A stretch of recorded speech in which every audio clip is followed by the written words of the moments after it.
Hello दोस्तों, कैसे हैं आप सभी लोग। तो आज बात करने वाले हैं हम कंपाउंड ट्रेनिंग और आइसोलेशन ट्रेनिंग के बारे में। हम सब वर्कआउट करने वालों के दिमाग में कभी ना कभी ये क्वेश्चन जरूर आता है कि यार स्क्वाट क्यों करने हैं जब लेग एक्सटेंशन और लेग प्रेस कर सकते हैं, क्योंकि काम तो सेम मसल पे कर रहे हैं। डेडलिफ्ट क्यों करनी है जब हम हाइपर एक्सटेंशन कर सकते हैं, क्योंकि काम अगेन सेम मसल पे कर रहे हैं। तो इन सब सवालों का जवाब आपको इस वीडियो में मिलने वाला है। क्या बेहतर है आपके लिए, कंपाउंड ट्रेनिंग या आइसोलेशन ट्रेनिंग? दोनों ट्रेनिंग है क्या? एक बॉडी बिल्डिंग पर्सपेक्टिव से कौन सी ट्रेनिंग ज्यादा बेहतर है? हाइपरट्रॉफी कौन सी ट्रेनिंग ज्यादा क्रिएट करती है?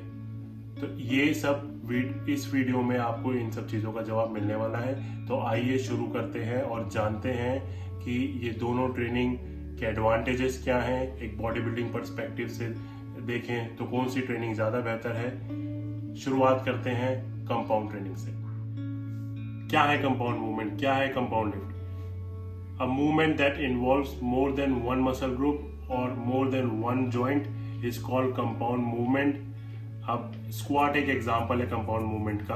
अगर आप स्क्वाट को देखें तो स्क्वाट में आपका क्वाड इन कोलैबोरेशन काम करता है हैमस्ट्रिंग्स के साथ, ग्लूट के साथ और एरेक्टर स्पाइन के साथ। तो ये एक एग्जांपल है कंपाउंड लिफ्ट का।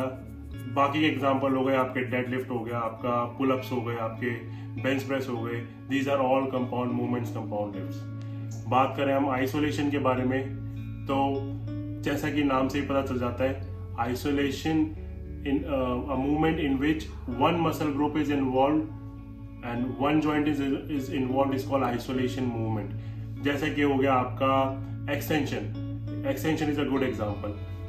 जब हम एक्सटेंशन करते हैं तो उसमें हमारा सिर्फ क्वाड इन्वॉल्व होता है, ना कि स्क्वाट की तरह कई सारे और मसल ग्रुप्स।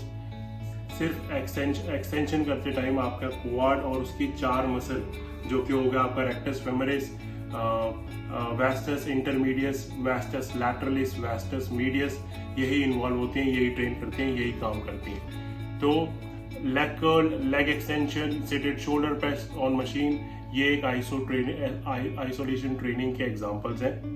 अब बात करते हैं हम कौन सी ट्रेनिंग के क्या एडवांटेज हैं, आपके लिए क्या बेहतर है। इससे पहले आपको ये जानने की जरूरत है कि जिस भी ट्रेनिंग में आपको सबसे ज्यादा चैलेंज होगा मेंटली और फिजिकली, वही ट्रेनिंग आपके लिए सबसे ज्यादा बेहतर है। वो आइसोलेशन भी हो सकती है, वो कुछ लोगों के लिए कंपाउंड ट्रेनिंग भी हो सकती है। बात करते हैं कंपाउंड ट्रेनिंग के एडवांटेजेस के बारे में। तो सबसे पहले कंपाउंड ट्रेनिंग में जो आपका ओवरऑल कैलोरी डेफिसिट है, जो कि अगर हम फैट लॉस पर्सपेक्टिव से बात करें तो वो सबसे ज्यादा होगा, क्योंकि इसमें बहुत सारे मसल ग्रुप इन्वॉल्व है, बहुत सारे जॉइंट इन्वॉल्व है। तो ऑब्वियसली जब बहुत सारे मसल इन्वॉल्व होते हैं तो कैलोरी एक्सपेंडिचर भी बहुत ज्यादा होता है, तो ओवरऑल डेफिसिट बहुत ज्यादा क्रिएट होगा और फैट लॉस सबसे ज्यादा कंपाउंड मूवमेंट में ही होगा। बात करते हैं ओवरऑल हाइपरट्रॉफी की। तो अगेन क्योंकि बहुत सारे मसल ग्रुप इन्वॉल्व हैं, बहुत सारे जॉइंट इन्वॉल्व हैं, उन मसल ग्रुप के भी जो के अलावा भी जो सेकेंडरी मसल ग्रुप है वो भी इन्वॉल्व है। तो अगेन इससे जब बहुत ज़्यादा मसल एग्जॉस्ट हो जाएगी, बहुत ज़्यादा मसल फाइबर रिक्रूट होगा, तो अगेन बहुत सारा ब्रेकडाउन भी ज़्यादा होगा मसल का। और क्योंकि ब्रेकडाउन होगा मसल का, तो ओवरऑल हाइपरट्रॉफी पर्सपेक्टिव में कंपाउंड ट्रेनिंग एक ज़्यादा बेहतर आउटपुट देगा। एक ओवरऑल डेवलपमेंट, एक ओवरऑल हाइपरट्रॉफी ज़्यादा होगी। बात करते हैं मूवमेंट एफिशिएंसी की। तो क्योंकि आप अगर देखेंगे तो कंपाउंड ट्रेनिंग में जो मूवमेंट्स है, जैसे कि हो गया आपका स्क्वाट, डेड लिफ्ट, तो ये एक आपकी डे टू डे मूवमेंट है। अगर आप इसको नोटिस करें तो इसमें क्या होगा कि जो आप रेगुलर डेड लिफ्ट आप जिम में परफॉर्म कर रहे हैं, तो इससे आपका ओवरऑल एवरीडे मूवमेंट भी बेहतर होगी। तो आपकी ओवरऑल एफिशिएंसी ऑफ मूवमेंट बेहतर होती है कंपाउंड ट्रेनिंग जब आप ट्रेन करते हैं। अब बात करते हैं कार्डियोवैस्कुलर के बारे में। अगेन क्योंकि बहुत सारे मसल्स इन्वॉल्व हैं, बहुत सारे मसल ग्रुप इन्वॉल्व हैं, तो आपका हार्ट वर्क ज्यादा करेगा, क्योंकि उसे ज्यादा ब्लड पंप करना है उन सब मसल्स में जो कि काम कर रही है। तो आपको एक बहुत अच्छी कार्डियोवैस्कुलर हिट मिलती है। तो एक HIIT की तरह कंपाउंड लिफ्ट्स काम करती हैं, हाई इंटेंसिटी इंटरवल ट्रेनिंग की तरह काम करती हैं और आपको कार्डियोवैस्कुलर हिट बहुत ज़्यादा मिलता है कंपाउंड ट्रेनिंग में as compare to isolation. Again isolation के अपने अलग एडवांटेजेस हैं, पर अगर आपको कार्डियो बेस्ड वर्कआउट करना है तो again compound training is way better option. One more thing about training compound lifts is that intramuscular coordination. पूरी बॉडी का इंट्रामस्कुलर कोऑर्डिनेशन बेहतर होगा अगर आप कंपाउंड ट्रेनिंग में इंडल्ज होंगे, क्योंकि बहुत सारे जॉइंट मूवमेंट इन्वॉल्व हैं, बहुत सारे मसल्स एक कोऑर्डिनेशन में काम करती हैं। तो इंट्रामस्कुलर कोऑर्डिनेशन कंपाउंड ट्रेनिंग के दौरान ज़्यादा बेहतर होता है बॉडी में। अब बात करते हैं हम आइसोलेशन ट्रेनिंग के बारे में। आइसोलेशन ट्रेनिंग में क्योंकि एक सिंगुलर मसल ग्रुप और जॉइंट इन्वॉल्व है और एक कंट्रोल्ड पैटर्न में मूवमेंट हो रही है, तो इंजरी होने के चांसेस काफ़ी कम है as compare to compound movement. Take an example of leg extension. अब आप लेग एक्सटेंशन में अगर ट्रेन कर रहे हैं तो क्योंकि सिर्फ आपका नी जॉइंट मूव कर रहा है और आपके क्वाड वर्क कर रहे हैं, तो इसमें इंजरी होने के चांस बहुत कम है as compare to doing a squat, क्योंकि इसमें आपके स्क्वाट में हिप जॉइंट, नी जॉइंट, आपके एंकल जॉइंट्स एक साथ मूव करते हैं टू क्रिएट अ मूवमेंट। तो इंजरी होने के चांस कंपाउंड मूवमेंट में ज़्यादा है और आइसोलेशन में बहुत ही कम है। बात करें एक हाइपरट्रॉफी पर्सपेक्टिव में, तो अगेन क्योंकि आप सिंगुलर मसल आप ट्रेन कर रहे हैं, एक सिंगुलर जॉइंट मूव कर रहा है, तो hypertrophy and breaking down of single muscle हमेशा ज़्यादा होगा आपके आइसोलेशन एक्सरसाइजेज में। तो एक पर्टिकुलर मसल की हाइपरट्रॉफी के लिए बेस्ट है आपकी आइसोलेशन। अब आते हैं मसल एंड माइंड कोऑर्डिनेशन पे। अगर बात करें मसल एंड माइंड कोऑर्डिनेशन की, तो आइसोलेशन एक्सरसाइजेज में हमेशा बेहतर मसल एंड माइंड कोऑर्डिनेशन होगा, क्योंकि आप कई सारे मसल ग्रुप्स पे काम नहीं कर रहे, सिर्फ एक मसल ग्रुप पे काम कर रहे हो और एक ही मसल ग्रुप ज्यादा एग्जॉस्ट हो रहा है। तो hypertrophy of that particular muscle group will be more. जहाँ अगर हम बात करें कंपाउंड मूवमेंट की, तो जैसे कि मैंने आपको बताया कि ओवरऑल पर्सपेक्टिव से हाइपरट्रॉफी उसमें ज़्यादा होगी। पर अगर बात करें सिंगुलर मसल ग्रुप के बारे में, अगर हम बात करें एक पर्टिकुलर मसल ग्रुप की हाइपरट्रॉफी के बारे में, तो वो आइसोलेशन एक्सरसाइजेस में ज़्यादा होगी। और अगर आपको कोई हेल्थ कंडीशन है, कोई मेडिकल कंडीशन है, तो आइसोलेशन ट्रेनिंग हमेशा एक बेहतर ऑप्शन है आपके लिए as compare to compound training, क्योंकि इसमें एक particular set range of motion पे काम होता है। तो अगर आप प्रीचल कर्ल की बात करें, तो एक सेट रेंज ऑफ मोशन है जिसपे आपकी मसल्स काम करती हैं, और क्योंकि बहुत सारी मसल ग्रुप इन्वॉल्व नहीं होता, तो आप एक सिंगल मसल पे ज़्यादा फोकस कर पाते हैं। तो हमेशा एक हेल्थ और मेडिकल पर्सपेक्टिव से आइसोलेशन ट्रेनिंग ज़्यादा बेहतर है as compare to compound training.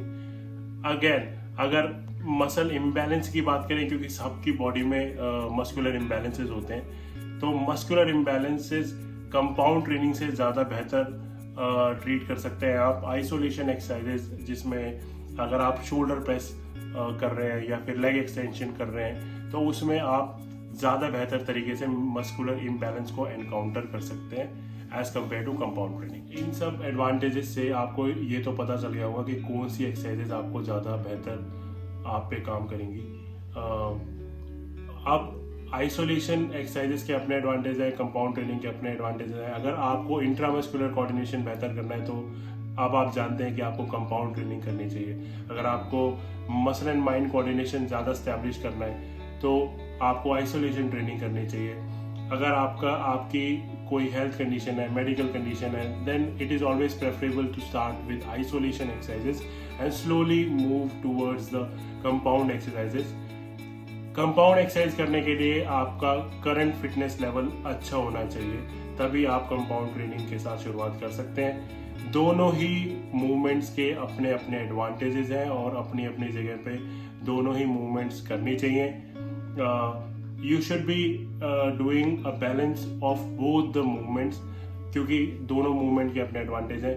Compound movement आपको ज़्यादा बेहतर कार्डियोवैस्कुलर हिट देगा, एक ज़्यादा ओवरऑल हाइपरट्रॉफी पर्सपेक्टिव में हेल्प करेगा, और वहीं आइसोलेशन में आप अपने मस्कुलर इम्बैलेंसेस को काउंटर कर पाएंगे, एक muscle and mind coordination establish कर पाएंगे और एक सेफ वे में ट्रेनिंग कर पाएंगे। तो दोस्तों हम बात करते हैं training in terms of body building perspective से। एक बॉडी बिल्डर क्यों आइसोलेशन ट्रेनिंग ज्यादा करता है as compare to compound training, क्योंकि कंपाउंड ट्रेनिंग तो एक सुपीरियर मूवमेंट है रादर देन आइसोलेशन ट्रेनिंग से। फिर क्यों ऐसा है कि बॉडी बिल्डर्स आइसोलेशन पर ट्रेनिंग ज्यादा करते हैं? इसके बहुत सारे रीजन है, जिनमें से एक रीजन है ये 100% of the tension stays onto a single muscle group in isolation training, but whereas the tension shifts from one muscle group to other muscle group, and that's why this is one of the reason that bodybuilders don't train compound movements and they do more of isolation training, because bodybuilding is an aesthetic sports and bodybuilder train for aesthetics. दूसरा बड़ा reason है range of motion का। आप सभी जानते हैं कि chest fly ज्यादा मसल फाइबर रिक्रूट करेगी as compare to bench press. तो क्योंकि ज्यादा मसल फाइबर रिक्रूट हो रहा है तो ज्यादा मसल फाइबर एग्जॉस्ट भी होगा और उसकी हाइपरट्रॉफी भी ज्यादा होगी। तो ये भी एक रीजन है कि बॉडी बिल्डर आइसोलेशन ज्यादा ट्रेन करता है। तीसरा एक बहुत बड़ा रीजन है कि there is a use of certain anabolics in the bodybuilding, and because of these anabolics bodybuilders stays hard and dry most of the time during the year, which limits their ability to perform lifts like squats, bend over rows and deadlifts. So they prefer to train more on leg extension, leg press and hyper extension. So again because the body stays dry and hard throughout the year, it limits their ability to do compound training and they prefer more isolation training than compound training. तो इन्हीं कुछ reasons की वजह से bodybuilders are more inclined towards isolation training than compound training. अगर मैं अपनी बात करूं तो I always start from compound lifts because they give me a good cardiovascular kick. मेरा एक इंट्रामस्कुलर कोऑर्डिनेशन ज़्यादा बेहतर होता है, मेरी obliques, core engagement, glute engagement ज़्यादा बेहतर होती है कंपाउंड लिफ्ट्स में।